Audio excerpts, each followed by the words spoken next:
नमो नमः। Welcome to Anudeep your study buddy. आज के इस वीडियो में अष्टमा पाठ सूक्ति स्तबकः इस पाठ का अभ्यास हम देखेंगे। पहला है सर्वान श्लोकान सस्वरम गायत। तो सारे श्लोकों को एक बार गाना है। चलिए। उद्यमेन हि सिद्ध्यन्ति कार्याणि न मनोरथैः न हि सुप्तस्य सिंहस्य प्रविशन्ति मुखे मृगाः। पुस्तके पठितपाठः जीवने नैव साधितः किं भवेत्तेन पाठेन जीवनो यो न सार्थकः। प्रियवाक्यप्रदानेन सर्वे तुष्यन्ति जन्तवः तस्मात् प्रियं हि वक्तव्यं वचने का दरिद्रता। गच्छन् पिपीलको याति योजनानां शतान्यपि अगच्छन् वैनतेयोऽपि पदमेकं न गच्छति। काकः कृष्णः पिकः कृष्ण को भेदः पिककाकयोः वसन्तसमये प्राप्ते काकः काकः पिकः पिक। दूसरा प्रश्न है श्लोकांशान योजयत। तो श्लोक का एक पार्ट, हाफ पार्ट आपको लेफ्ट कॉलम में दिया है, उसको राइट साइड में जो ऑप्शंस दिए उसके साथ आपको मैच करना। तो इसके लिए अगर आपको श्लोक याद है और उसका अर्थ भी समझ आया है तो आप उसे मैच कर सकते हो। तस्मात् प्रियम ही वक्तव्यम वचने का दरिद्रता। गच्छन् पिपीलको याति योजनानां शतान्यपि प्रियवाक्य प्रदानेन सर्वे तुष्यन्ति जन्तवः किं भवेत् तेन पाठेन जीवने यो न सार्थकः। काकः कृष्णः पिकः कृष्ण को भेदः पिककाकयोः। तीसरा प्रश्न है प्रश्नानाम् उत्तराणि लिखत। प्रश्नों के उत्तर लिखिए। सर्वे जन्तवः केन तुष्यन्ति। सारे लोग, मानव किससे प्रसन्न हो जाते हैं। तो आंसर है सर्वे जन्तवः प्रियवाक्य प्रदानेन तुष्यन्ति। प्रिय वाक्यों से, प्रिय वचन बोलने से खुश होते हैं, प्रसन्न होते हैं। पिककाकयोः भेदः कदा भवति। कदा मतलब व्हेन, कब। ये अव्यय जब हमने सीखे, हमने उसमें सीखा कि कदा का मतलब होता है कब। तो पिककाकयोः भेदः वसंत समये भवति। जब वसंत ऋतु आता है तब ये भेद हमें क्लियर हो जाता है कि कौन कोयल है और कौन कौवा है। कह गच्छन् योजनानां शतान्यपि याति। कौन चलते हुए सैकड़ों कोस पार कर जाता है।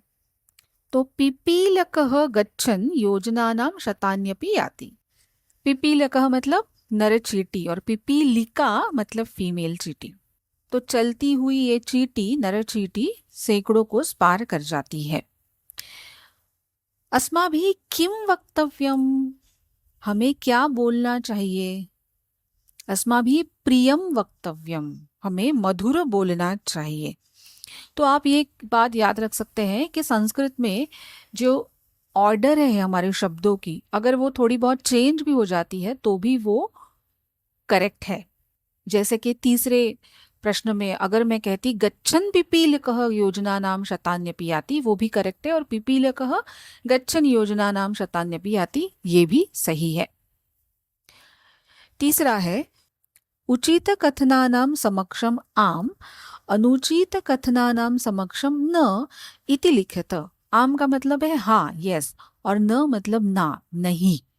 तो जो वाक्य का अर्थ सही है, राइट है, उसके सामने आपको आम लिखना है, हाँ लिखना है। और जो कि गलत है उसके सामने आपको न यानी कि नहीं लिखना है। काकः कृष्णः न भवति। कौवा काला नहीं है।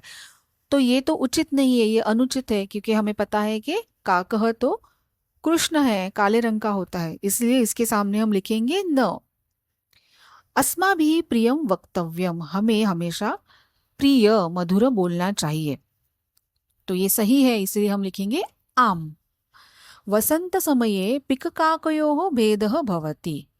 जब वसंत ऋतु आता है उस समय पर कोयल और काक का भेद पता चल जाता है, तो ये सही है, आम। वैनतेयः पशुः अस्ति। वैनतेय मतलब गरुड़। तो गरुड़ पशु नहीं है तो पक्षी है, इसलिए ये इसका आंसर होगा न। वचने दरिद्रता न कर्तव्या, बोलने में कंजूसी नहीं करनी चाहिए, ये सही है, तो हम इसके सामने लिखेंगे आम। आगे है मंजुषातः समानार्थकानि पदानि चित्वा लिखत। तो आपको मंजूषा में कुछ शब्द दिए हैं और लेफ्ट में आपको कुछ शब्द दिए हैं, तो उनके समान अर्थ वाले शब्दों को आपको इस मंजूषा से चुन के उसके सामने लिखना है। वचने कथने वैनतेयः गरुडः पुस्तके ग्रंथे उद्यमेन परिश्रमेण पिकः कोकिलः। छठा प्रश्न है विलोम पदानि योजयत। तो विलोम मतलब अपोजिट, विरुद्धार्थी। सार्थकः निरर्थकः, कृष्णः श्वेतः, श्वेतः मतलब सफेद। अनुक्तम, अन प्लस उत्तम, तो न बोला गया, तो उसका विरोधार्थी होगा उक्तम, बोला गया। गच्छति जाता है, उसका विरोधार्थी विलोम पद होगा आगच्छति, आता है या आती है। जागृतस्य मतलब जगे हुए का, उसके विरुद्ध होगा सुप्तस्य, सोए हुए का। तो मैं आशा करती हूँ अष्टम पाठ का अभ्यास आपको अच्छे से समझ में आ गया है। इस पाठ में पिपीलकः का उल्लेख आया है। तो पिपीलिका, जैसे मैंने बोला, ये फीमेल चींटी, और उसके बारे में कार्यरता पिपीलिका, हमारे पास एक एनिमेटेड कहानी है जिसे आप देख सकते हैं। उसकी लिंक हमने यहाँ पे शेयर की है और डिस्क्रिप्शन में भी शेयर की हुई है। तो आज के इस वीडियो में यहीं पे रुकते हैं। धन्यवाद।